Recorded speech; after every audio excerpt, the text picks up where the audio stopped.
কয়লা পাচার নিয়ে অনুব্রতর নিশানায় পুলিশ। বীরভূম পুলিশের একাংশের বিরুদ্ধে সরব অনুব্রত মণ্ডল। বীরভূমের বিভিন্ন থানা এলাকায় বেআইনি কয়লা পাচার চলছে। আমি এসপিকে বলার পর নাকা চেকিং করেছে। সব পুলিশ তো খারাপ নয়, হাতের 5টা আঙুল সমান নয়। জেলা জুড়ে নাকা চেকিং চলছে, বেআইনি হলে কেস দেওয়া হচ্ছে, দাবি পুলিশ সুপারের। আমি তো এসপিকে বলার পর নাকা চেকিং করেছি।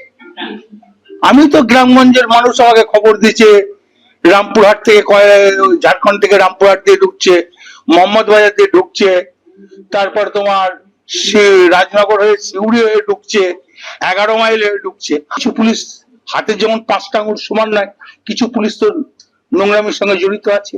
আর আমি এসপি কে বললাম, কেন এসপি নিশ্চয় দেখছে এবং নাগা চেকিং করেছে। তৃণমূল কংগ্রেসের চিত্রনাট্যের একটা অংশ। এনারা মাঝে মাঝে রাজ্যের বর্তমান পরিস্থিতি থেকে দৃষ্টি ঘোরাতে এই ধরনের একটা মন্তব্য করেন, কদিন ওটা চলে, তারপরে আবার ওটা কালের অন্তরালে হারিয়ে যায়। কিন্তু রাজ্যের যে সামগ্রিকভাবে ভেঙে পড়া প্রশাসন, পুলিশ এবং পুলিশের একাংশ যে দলদাস হয়ে উঠেছে, সেটা কিন্তু ঢাকা পড়ে যায়। ফলে অনুব্রতদের মতন লোকদের মন্তব্য, এবং এরা আবার নাকি এসপি কে নির্দেশ দেয়, ভাবলে অবাক হতে হয়। এই ধরনের অভিযুক্ত বিভিন্ন অপরাধে তাদের দ্বারা পশ্চিমবঙ্গ পুলিশ পরিচালিত হয়। আমার মনে হয় তো পশ্চিমবঙ্গের পুলিশের উর্দিটা গায়ে না থাকলেই আর ভালো হয়। উর্দির সম্মান রাখতে যে ব্যর্থ পশ্চিমবঙ্গের পুলিশ, এই অনুব্রতদের মতন লোকের পরামর্শ শুনে চলে, সন্ধ্যার পরে আমার অন্তত সেটাই মনে হয়। সারদা মামলা থেকে নারদকাণ্ড। এক যুগ পেরিয়ে যাওয়ার পরও এখনো চূড়ান্ত চার্জশিটে পেশ করতে পারল না কেন্দ্রীয় এজেন্সি। একইভাবে ইডি সিবিআইয়ের হাতে থাকা রোজ ভ্যালি গরু পাচার মামলাতেও এখনো জমা পড়েনি চূড়ান্ত চার্জশিট, যে কারণে শুরুই করা যায়নি বিচার প্রক্রিয়া। ইডি সময় চাওয়ায় সুপ্রিম কোর্টে যেদিন আইপ্যাক মামলা শুনানি ফের পিছিয়ে গেল, সেদিন কেন্দ্রীয় এজেন্সির তদন্তের নেপথ্যে ফের উঠল সেটিংয়ের প্রশ্ন, যা ঘিরে আরও একবার তরজা শুরু হলো রাজ্য রাজনীতিতে। একের পর এক দুর্নীতি, রাজ্য জুড়ে তোলপাড় ফেলে দেওয়া একের পর এক ঘটনা। কোনোটার তদন্তে ইডি, কোনোটার আবার তদন্ত করছে সিবিআই। কখনো জেল, কখনো বেল, গঙ্গা দিয়ে বয়ে যাচ্ছে জল। কিন্তু কেন্দ্রীয় এজেন্সির তদন্ত আর শেষ হচ্ছে না, তার ফলে বিচারও সম্পূর্ণ হচ্ছে না, শাস্তিও অধরা। 2014 সাল থেকে সারদা মামলার তদন্ত চালাচ্ছে সিবিআই, তদন্ত করছে ইডিও। সারদা মামলা এখনো পর্যন্ত ফাইনাল চার্জশিট জমা দিতে পারেনি সিবিআই। সূত্রের খবর, গত 3 বছর ধরে সারদা কাণ্ডে সিবিআইয়ের মামলার বিশেষ কোনো অগ্রগতি নেই। একই হাল রোজভ্যালি মামলারও। 2014 থেকে রোজভ্যালি মামলা তদন্ত করছে সিবিআই ও ইডি। এই মামলাতেও ফাইনাল চার্জশিট দিতে পারেনি সিবিআই, ফলে শুরুই হয়নি বিচার প্রক্রিয়া। চূড়ান্ত চার্জশিট এখনো জমা পড়েনি ইডির তরফেও। 2016 বিধানসভা ভোটের মুখে নারদের স্টিং অপারেশন বঙ্গ রাজনীতিতে ঝড় তুলেছিল। 2017 সাল থেকে তদন্ত শুরু করেছে সিবিআই ও ইডি। এক্ষেত্রেও ফাইনাল চার্জশিট জমা দিতে পারেনি কেন্দ্রীয় এজেন্সি। সিবিআই সূত্রে দাবি, নারদকাণ্ডে ফুটেজে দেখতে পাওয়া একাধিক সাংসদের বিরুদ্ধে চার্জশিট পেশ করার ক্ষেত্রে অনুমোদন পাওয়া যায়নি স্পিকারের তরফে। সেই কারণে এখনো পর্যন্ত চূড়ান্ত চার্জশিটই জমা দেওয়া যায়নি।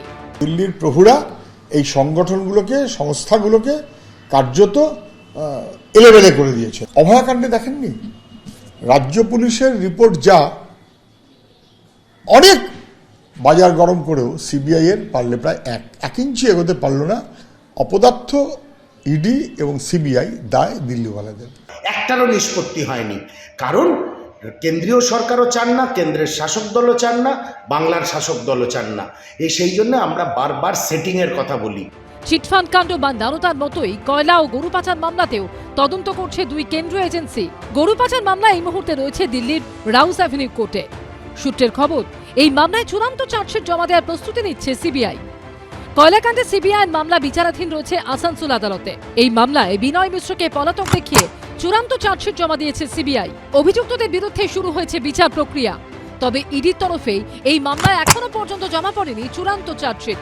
তারা হাজার হাজার কেস করেছে, তার 99.99% কেস হচ্ছে বিরোধীদের এগেনস্টে, বিরোধী দল ইত্যাদি নেতা, তাদের এগেনস্টে।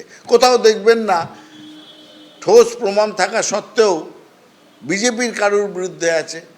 শুভেন্দু অধিকারী, তার বিরুদ্ধে কোনো কেস হয়নি। এরা হচ্ছে সব বেঁচে যাওয়া পার্টি, কারণ তারা বিজেপি।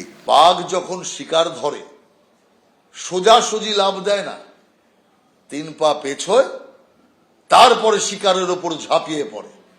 অতএব এই পেছানোটা দেখে যদি কেউ কেউ আনন্দ পায়, কেউ কেউ বিস্ময় প্রকাশ করে, আমি তাদের বলবো যে আপনারা ভুল চিন্তা করছেন।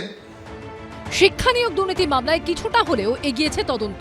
প্রাথমিকে নিয়োগ দুর্নীতিকাণ্ড ছাড়া বাকি সমস্ত মামলায় ফাইনাল চার্জশিট দিয়েছে সিবিআই।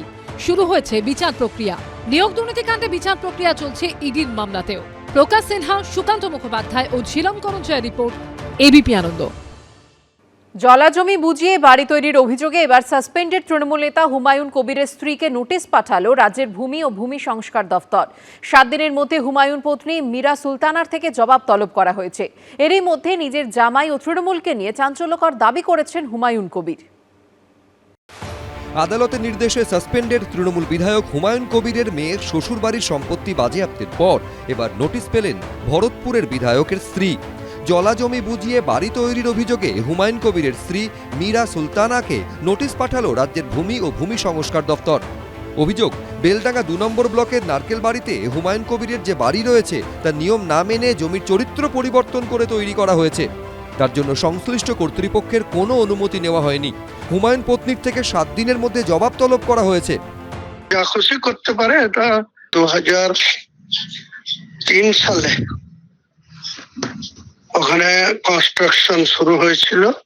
সেই বাড়িতে বিদ্যুতের কানেকশন আছে, সেই বাড়িতে সিসি, সেই বাড়িতে বসত বাড়ি। তো হঠাৎ করে 15 বছর পরে কেন নোটিশ আসছে, সেটা তো প্রশাসনকে জবাব দেওয়া হবে। অপরাধ যদি হয়ে থাকে, যদি জলাজমিতে বাড়ি করে থাকেন, সেটা অন্য কাকে নোটিশ দিল না দিল বলে মিটে যায় না। আর পুরনো দিনে কেন নোটিশ আসেনি তার জন্যও জলাভূমিটা চেঞ্জ হয়ে গিয়ে বাস্তুভূমি হয়ে যায় না।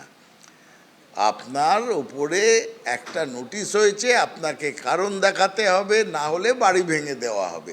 যা আইন সেই মতন চলবে। এই চাপানুতরের মধ্যেই নিজের জামাই ও তৃণমূলকে নিয়ে চাঞ্চল্যকর দাবি করেছেন হুমায়ুন কবির। তৃণমূলকে জিজ্ঞেস করুন, যারা একদিকে তাদের সম্পত্তি ক্রুক করতে চাইছে, আবার মালদার কোনো ব্যক্তিকে দিয়ে, সেও আমার বিআইদের আত্মীয়, তাকে দিয়ে কালকে পাঠিয়েছে যে আমার জামাইকে লালগুলার তৃণমূলের বিধানসভার ক্যান্ডিডেট করতে। তাহলে এদের মতো শয়তান আর এদের মতো কুচক্রী মানুষ আপনি পাবেন বাংলায় খুঁজে? যত বেশি উনি বুঝতে পারছেন যে ভোটে একটা ভয়ঙ্কর ভরাডুবির দিকে যাচ্ছে, উনি দোকান খুলে বসে আছেন, দোকানে লোক আসছে না, তো তত বেশি এই সমস্ত আজগুবি নানা কথাবার্তা।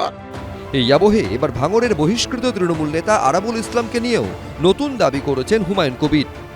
আরাবুল আমার সাথে কয়েকবার দেখা করেছিল, অনেক রকম তার স্বপ্ন, অনেক কিছু লড়াই লড়বে। আগে দলে জয়েন করতে হবে, তারপরে তাদের নিয়ে কথা বলবে। একাধিকবার এসছে, দেখা করেছে। এ বিষয়ে প্রতিক্রিয়ার জন্য ফোন করা হলেও কোনো মন্তব্য করতে চাননি আরাবুল ইসলাম। কৃষ্ণেন্দু অধিকারী, পার্থপ্রতিম ঘোষ, অর্ণব মুখোপাধ্যায়, এবিপি আনন্দ। এবিপি আনন্দ, এগিয়ে থাকে, এগিয়ে রাখে।